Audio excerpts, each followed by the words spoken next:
Well, today the issue of who becomes the running mate of popular Labour Party candidate Mr. Peter Obi was put to rest as the party named Senator Yusuf Baba-Ahmed as the vice presidential candidate of the party.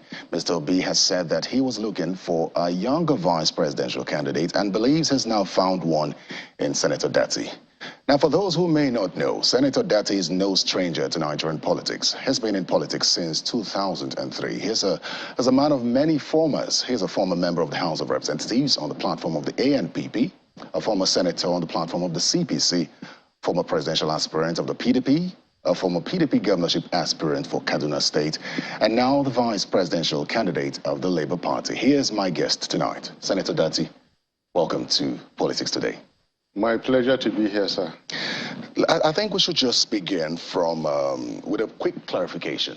Yes. It would be great to put the issue of your age to rest. On Wikipedia and online platforms, there's 1975, 1976. Which is it? I was born in 1969, and I was exactly 53 yesterday. 1969? Yeah. So you're 53? Yeah, yesterday was my birthday. Oh, happy birthday then. Thank you. Now, before we talk about your vice presidential candidates, let's do a quick political housekeeping. You're trying to run for president under the PDP. Yes. In 2019, and this year you tried to secure the PDP ticket for the governorship seat in Kaduna State, but withdrew from that race. But I think one of the things that everyone is concerned about is why were you not interested in running for president this year? Very good question. I was highly honored to belong to a uniting Nigeria when in 2018 most of the very serious Southern and Christian politicians considered it the turn of the North, the turn of the Muslims, and just stayed back and did not contest. I was highly honored, and it's a gesture of friendliness and brotherhood and everything you can call it. With due respect to those of my brothers from the North and Muslims who think they should contest now, I was of the opinion that the other side, the other aspect of Nigeria, should be reciprocated.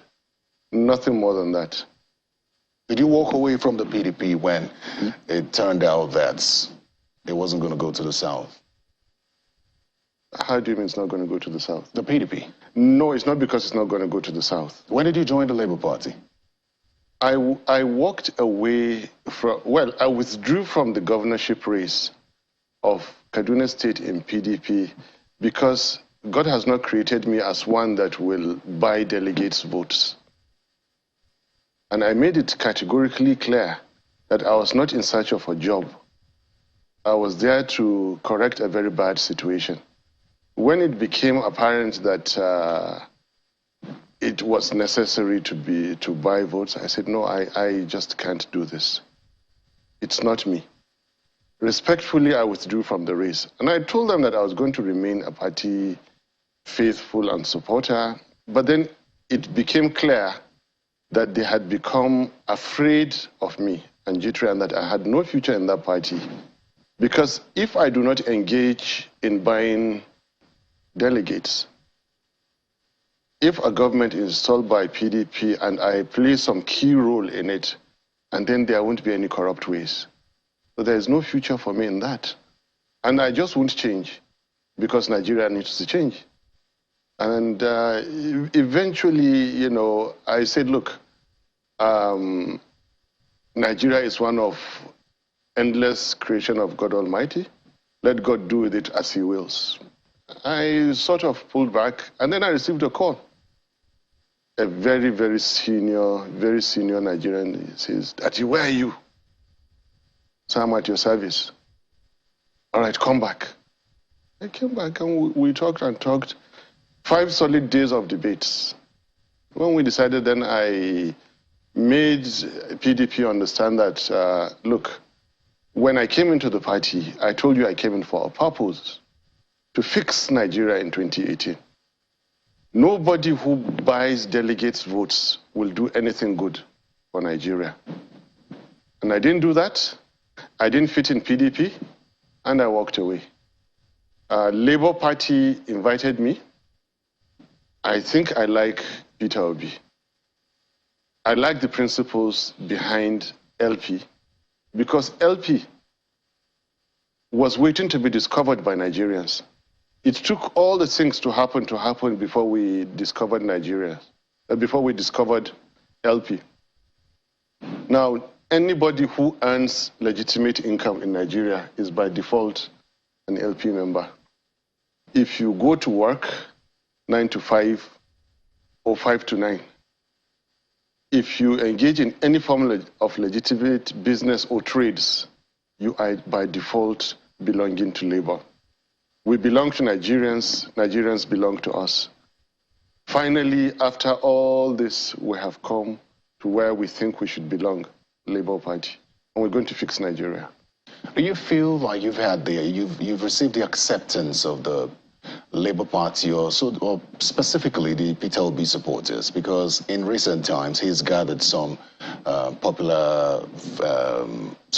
the attention of the younger people, especially those on social media, and in 24 hours, when the news started circulating that you would be named the party's vice presidential candidate, it would almost seem as though you were accepted by the supporters of Peter Obi. Is that how you felt? And do you feel that, how does it feel specifically to be a vice presidential candidate of the Labour Party? To be very honest with you, right now I feel a bit numb.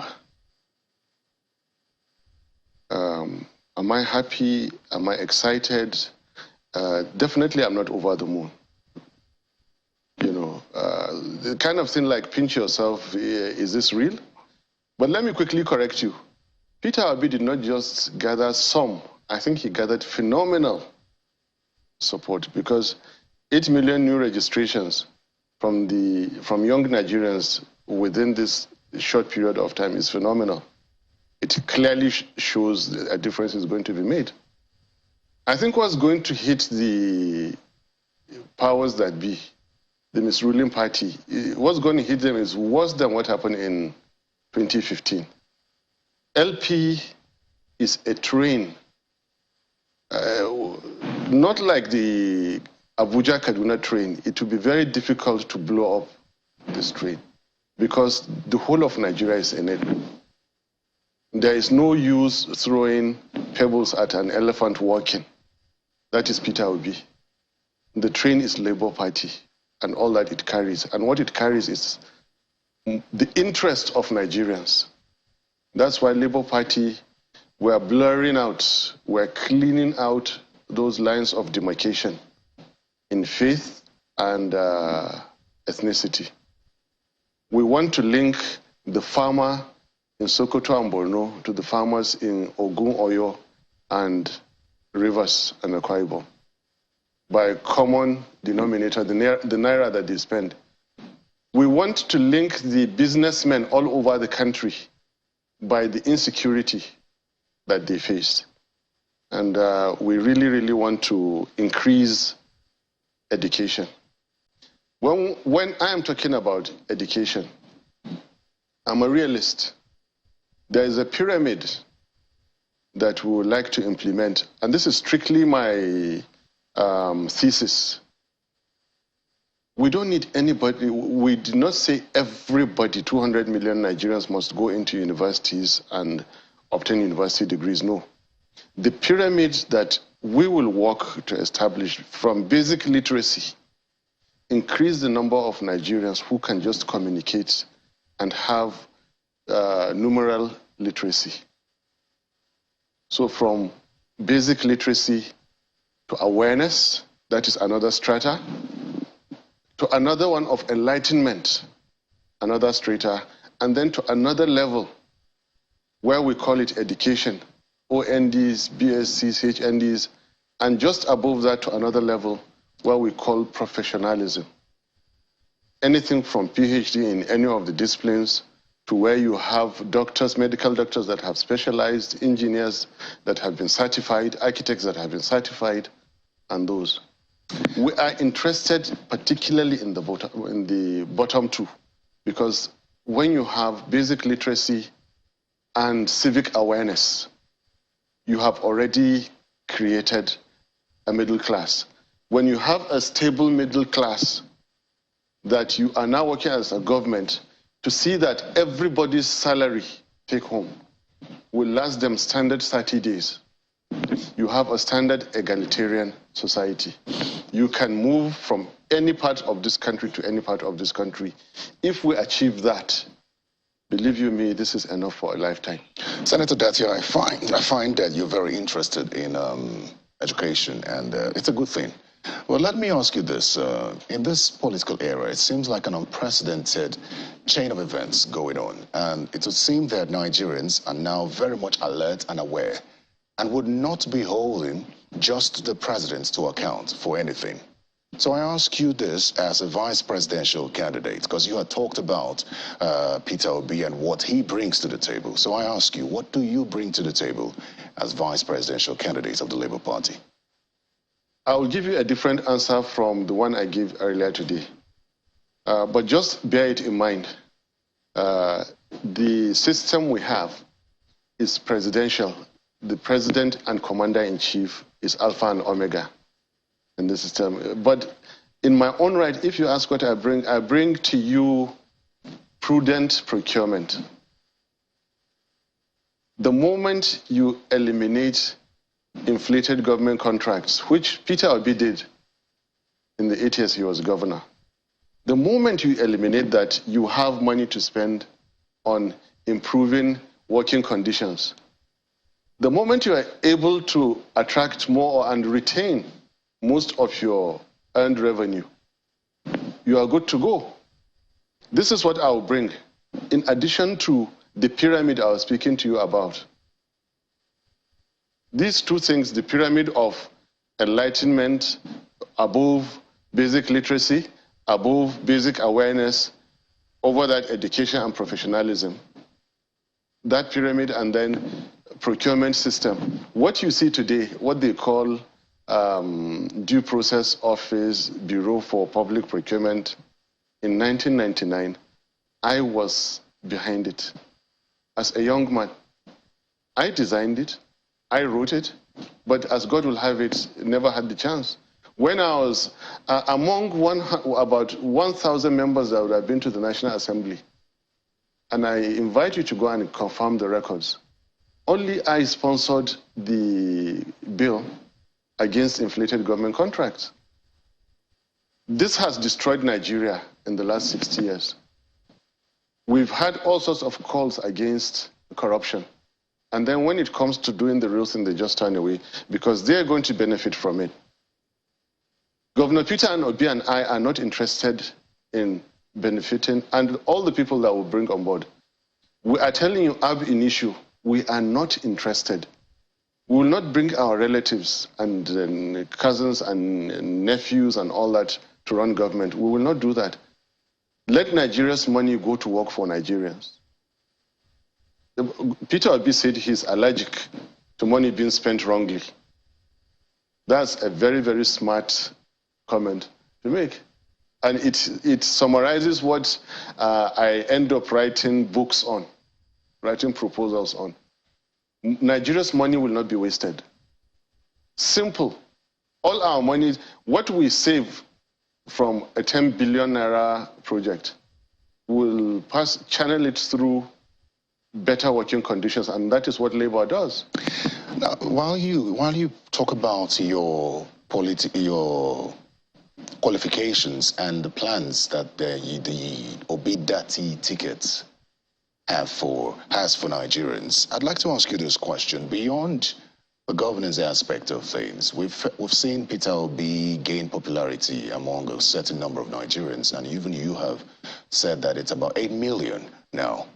What would you bring in terms of political strength? I understand you come from a popular and large family. How would you contribute to the numbers to win this election? I already am succeeding in convincing a large part of our side and making references to the holy books that a Christian is not a disbeliever. They are people of the scriptures. I can tell you that 90% of the people who are relating with the other side of Nigeria do not even understand the difference between a Christian and a disbeliever. Like the name of Jesus is mentioned so many times in the Holy Quran. Prophet Abraham, which is the same lineage that comes down in it. I'm beginning to succeed and working with people. Then I'm also succeeding in saying that God makes no mistakes, can never happen. Putting us all together in Nigeria, in one country you have Muslims and Christians, in one state Muslims and Christians, in one local government, in one ward you have, that is not a mistake.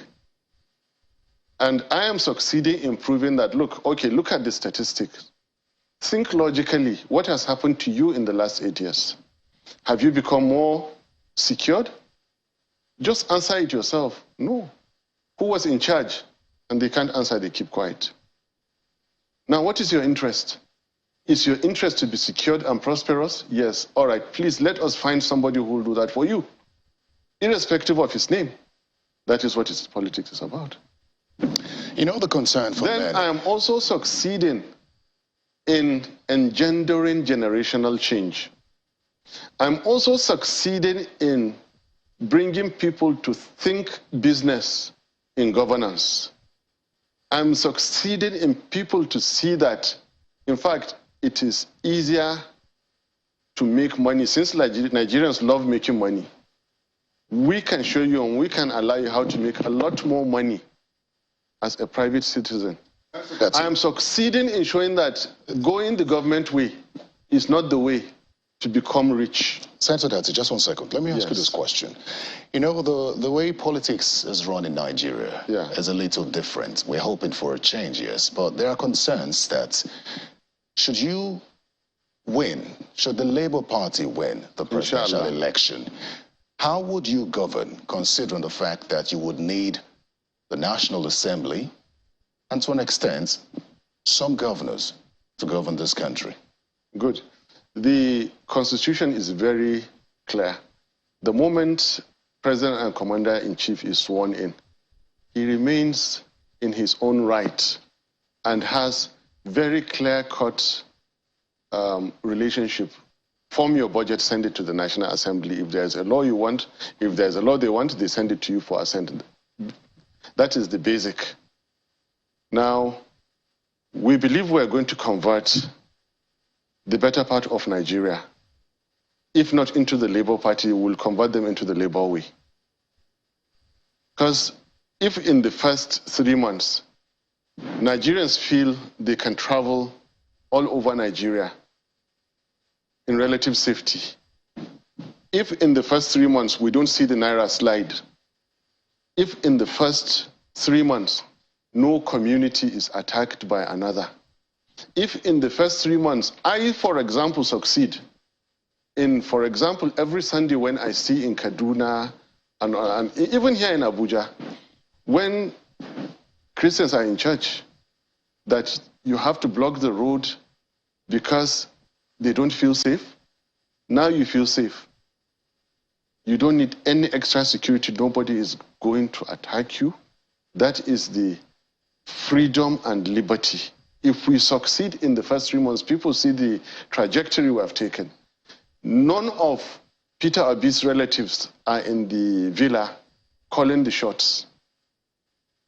No system in the CBN is attributed to Peter Obi or any other person, myself, in which Nigeria is being ripped off. The whole Nigeria, and they see the flow of foreign capital. They see the return of Nigerian diaspora, medical doctors coming back to open hospitals, open industries, start assembling computers, motorcycles, and even vehicles in Nigeria. If they see that happen, Nigeria has changed, and it is no longer about political party. It is about success and the lack of. So you're not concerned that if you don't get the numbers in the National Assembly, that the efforts of your administration, if you win, could be frustrated Some legislations that you may require to work, and then there's the issue of a possible impeachment. You're not concerned about that? We're not concerned about that, because you can't just impeach somebody who is succeeding. Why? It doesn't make sense. What is the point? Why should we? He is bringing safety and security to Nigeria. Foreign investment is flowing. Nigerians are at liberty to travel. Nigeria is now starting to belong to Nigerians. Now it doesn't belong to us. It belongs to the, people in the bush. When it belongs to you, anybody who moves against you, the people from the constituency will begin to recall them. Right now, we are more overwhelmed, not about the next elections, not about how rosy and comfortable it will be in the villa or in the other side of the villa. We are more concerned about, first of all, stop killing, stop abducting, no community to be, and for God's sake, there's one message to be passed. And if you kill, Nigerian forces will kill you. No two ways to it. You will not escape. It's a basic law. It's the law of Nigeria. You can't kill and then escape into thin air. One of the things that a lot of people have pointed to is the number of young people that are behind Peter Obi, which I believe is now the Obi-Datti movement. I believe that. But there are concerns, and I think this is also something that the bigger parties, the APC and the PDP, are banking on. The talk that social media will not vote. When you see this set of young people alert, I know your question. Let me just answer you. To save time. Okay, go ahead. Go and start looking at the bookings of major European airlines into Nigeria, not during Christmas time. Funny enough, this time after Christmas time, late January to third week of February, you will see that they are getting full. Unusually, I am into the business of data and statistics, and I decided to particularly look at that. This tells you that social media is going to vote. Social media, even if they're in Canada, look, even if they're in Antarctica, one person is there and he mobilizes 100,000 people here to go out and vote. It has succeeded. But we're not scared. The bank balance of any big politician is starting to be irrelevant. Those of us who sweated for the little that we have, we're spending it very wisely and very carefully. And those of them who made it from government, who just open the coffers and bring it out, they will continue to splash it, and it will continue to mean less and less till the election hour. It will continue to mean less and less. Plot the four political parties on a graph, and going forward now, mark my words, the only way the misruling party will go is sliding downward. There was an attack in Kuje prison right inside FCT. Tell me if our leader went there, so-called leader went there, or anybody else. They're interested in politics, not the lives. I don't have to call names. National leader. Tell me if the president. Tell me if the president went there. You're forcing me to say it now. The president was there. I mean, like the families of those who have been attacked, they need to be visited. The hospitals where they are. We're not talking about ceremonies, for God's sake. When we say be there, it means be there all the way. There are families now who, of the security men attacked and all that. How will they live? So don't be there in ceremony, don't be there in picture, don't be there in news. Do you understand? This is not what we stand for. Be there effectually, all the way. All right. Ensure that all that is to be done to their families have been done. Anyway, before you interrupted me, I was talking about the trajectory of the political parties. The only way the second party will go after its 16 years rule, I think, is stagnation. Another party came out and it looks like after the first week, it had finished its expansion. Only one party is on green fertile land, LP, because Nigerians are realizing by the hour that the profession that they belong to is by default labor. Senator Datti, I feel very sorry for anyone who will take over the reins in 2023. And I say that because a lot of work needs to be done. Let me ask you this question. Nigeria has a threat of recession. We've been in and out of recession. And the IMF is saying that, I think in 2026 or thereabout, we would be spending almost the entire budget paying debts because of our heavy borrowing. How do you intend to fix this? Increase in revenues. Immediately, a new government takes over, and by the grace of God, if it is us, we already are aware of a variety of ways in which Nigeria's revenues will multiply, not just increase, it will multiply. If you listen carefully to what His Excellency Governor Peter Obi is saying, and these are things that are low-hanging fruits, they can happen more or less immediately. In my own case, I believe all the revenue-generating agencies will have to sit up from day one. Everything has to go to federal government of Nigeria. Already you would have nearly doubled your revenue there. And the oil losses will stop instantly, will export more oil and earn more. Then where he surprised everyone, he said that the fertile uncultivated land in the north is Nigeria's crude oil. I could not agree more with him. The moment you have the land in the north being cultivated, I mean all the way to the tip of the southern Nigeria, you are already multiplying what is already multiplied. Now, what we know exactly where to target and immediately. Then the borrowing. We know immediately the budget that is at hand, those leaks in the forms of contracts that have already been inflated, we will address them. When you look at the budget, there is so much waste and frivolity in it. We'll address it. These 5 things I've mentioned to you, immediately you will have enough. This is immediate measure. And then the medium-term measure, which again, I don't want to arrogate myself the knowledge of that. I will wait until His Excellency convenes the team of experts. But I assure you it will be far better than what the immediate measures I have told you now. Do you share the same stance as Mr. Peter Obi on the issue of subsidy? He describes it as a scam. Is that where you stand as well? It has been a scam, and don't just add me and Peter Obi. President Buhari, during other governments that were not his, he said he called it worse than a scam. When he came, he did the same, he did worse. Now, let me tell you again, speaking in economics, right? You don't use the same stethoscope or the same medical equipment that you check the heartbeat of an elephant. You don't use it to check the heartbeat of a mouse.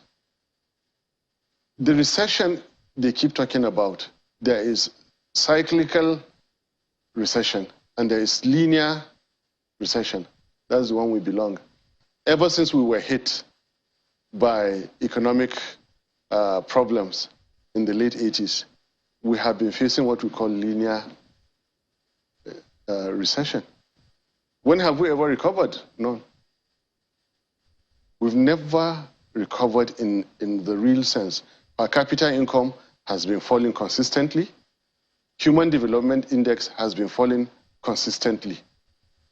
So forget about reading fancy international indices like GDP, like HDI. No.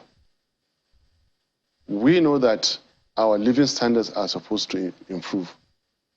It is not improving. And if you keep saying recession, we have permanently been in recession. And we want to turn the tide. And the moment we turn it, like Naira is no longer going to slide. All the fundamentals behind the Naira strength include our belief in ourselves, our education, our strength, our unity are all built in the Naira. The moment we turn it around, Naira will not fall again. How do you intend to turn it around? Of course, the way it is, the way dollars are sold, there are 11 different exchange rates. That should not be sustained. And the way dollar is sold, and then lack of confidence for people to bring money into Nigeria. The moment you pump that, there is something when you bring in your dollars it will do for you. And then there are administrative bureaucracies, which you bring a dollar into Nigeria, they give you a terrible exchange rate. No, we'll give you a favorable exchange rate. The fear behind the Naira is that it's not that it is low, it is continuing to be low. Once we stop that, and the world acknowledges that, oh, okay, now in Nigeria, the Naira is not going to fall. By force, we will hold it. And the only way it will go is up. So listen, once you do that, nobody will hedge against the Naira. It is now officially an appreciating currency, which means Naira can be held. The moment you hold Naira, you don't have to rush to dollarize it. You've already checked it. Your party, Senator Datti, is very, very interested in the economy. Absolutely. However, in turning this economy around, you need the people and you need the workers to do so. There is a huge challenge with security right now. It doesn't seem like your party is talking about the security challenge in the country.